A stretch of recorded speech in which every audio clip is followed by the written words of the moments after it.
Hey guys, thanks for tuning in to another video on ForgottenWeapons.com. Today we are out at a two-gun action challenge match with the Springfield Hellion.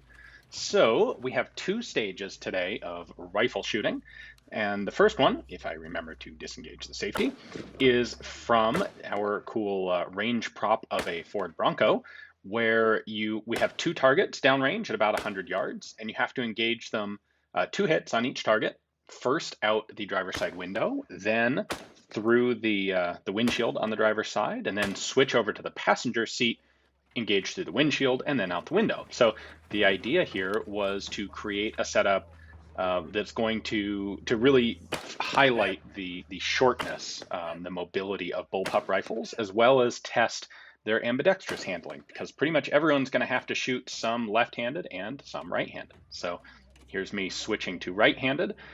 You don't see the ejection because the rifle is still ejecting out the left side, and it's ejecting just in front of my face, and I'm still able to make some good hits. Now, once we finish that, we're going to hop out of the truck, and then we have to engage the targets once again from these two low ports on the VTAC. And this is, again, a bit of a challenge, especially to the ambidextrous handling and really just the handling in general of the bullpups.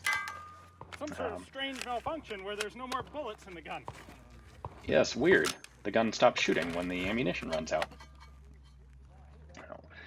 This port was a little bit easier. I am used to shooting this sort of thing with a red dot optic, where there is no eye box. Basically, you can have your face anywhere behind the optic, and as long as you're in line with the barrel, you can see the dot.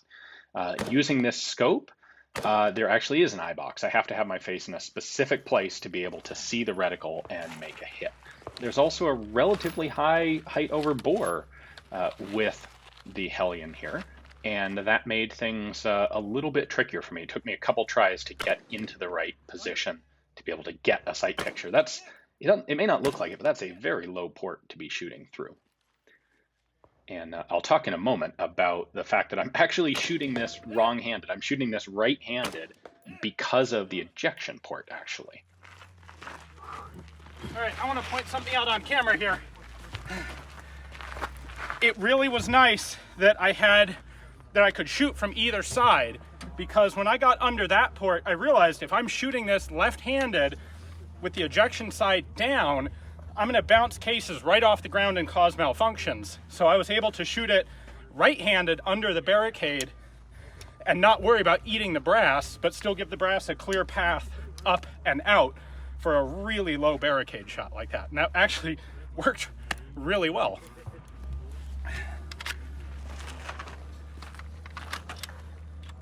Yep, clear.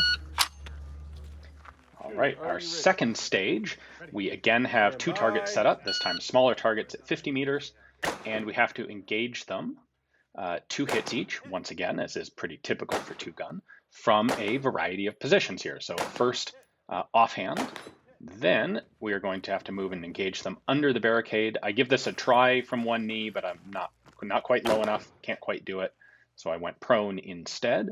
That allowed me to get much better, well, very easy shots, really, to get those 4 hits. Then we actually moved to a roof prop. Now, this stage required you to start with only 10 rounds in the gun and run it dry to force a reload, again, to test reload handling on bullpup rifles.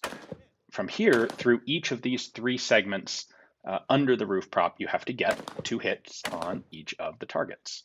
At this point, double taps are allowed. Before they were not. So again, this is to highlight the mobility of the short length of bullpup rifles.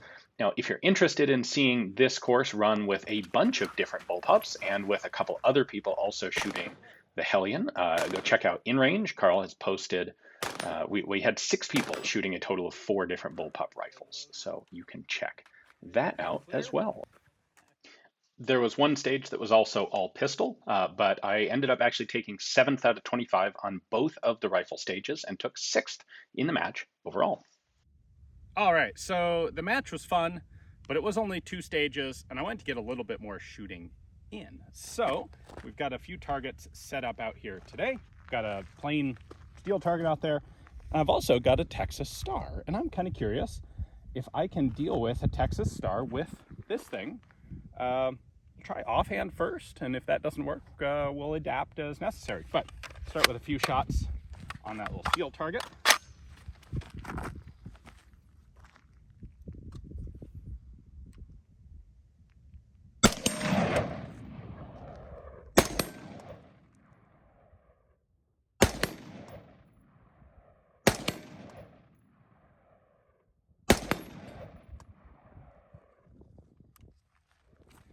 The one thing I'm not a huge fan of with this rifle, and it might actually be a little bit different with the 20-inch barreled version, or an 18-inch barreled version even, is it's back heavy. So it's not quite perfectly balanced at the grip. The front's pretty light, and generally speaking, like for handling, that's a good thing. It makes it easier to maneuver the rifle. But for setting a more precise, longer range shot, for keeping the muzzle stable while you're trying to go through what is sort of a squishy trigger press, you'd be better off with a little more weight forward than this currently has. But let's see if that prevents me from getting the star.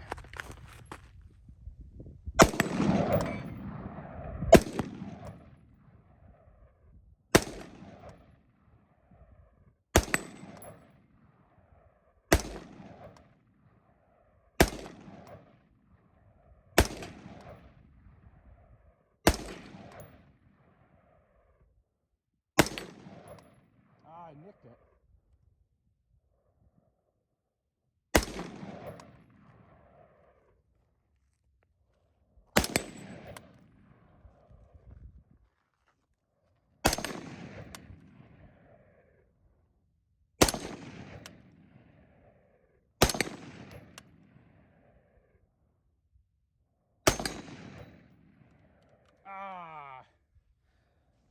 Ran out of ammo.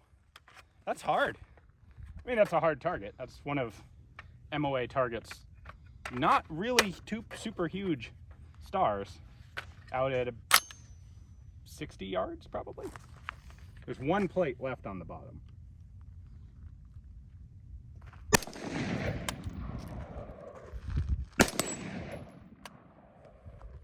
There we go.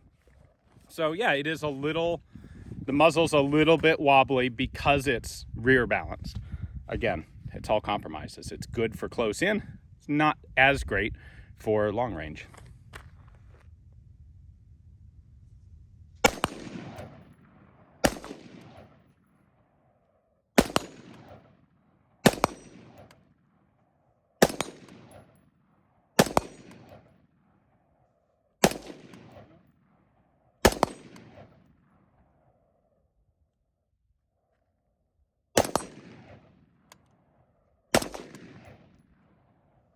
I think that was over. Towards me. Spin it again.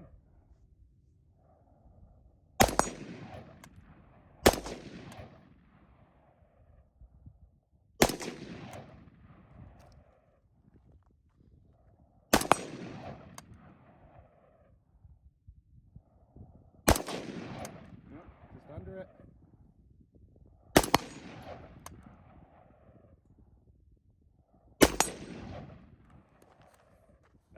Another magazine empty. I think I spun it twice there. It can be a little hard to tell, especially when you're exactly square onto a spinner. One of the skill sets is getting to be able to learn if it's coming towards you or going away from you. And when you get it right up to the point where it's about to spin, it can be really hard to tell. Did it keep coming towards me and go over, or did it come just up to the top and fall back? Who can say? So, kind of out of targets here.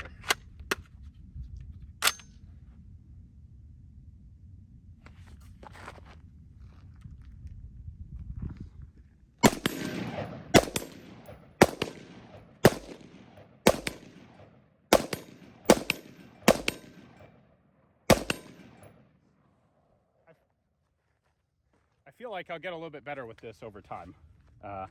And I pointed this out in the match, but one of the really nice things about the Hellion / VHS2 here is that while I have this set up to eject left-handed, it doesn't have to be in order to shoot right-handed. Or it doesn't have to be set up left-handed to shoot left-handed.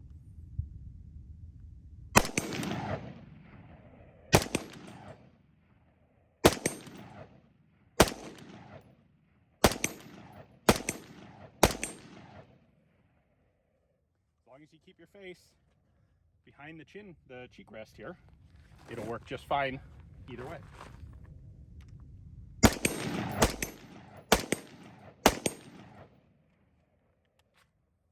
All right, well, that's a little more of what I wanted to get on camera for you guys with the Hellion. We got it a little bit smoky now. It's a really fun bullpup. It's a really good bullpup by modern standards. It has all the ambidextrous features that one would want. It's set up from the factory for any style of optical sight. Still gives you a good cheek rest. This scope is frankly, really, it's actually a bit higher than it needs to be. You could bring it down even and have a less height over bore and a tighter cheek weld. But dropping something like a red dot on this, you don't need a riser. It just goes right on the rail and you're good to go. Anyway, hopefully you guys enjoyed the video. Thanks for watching.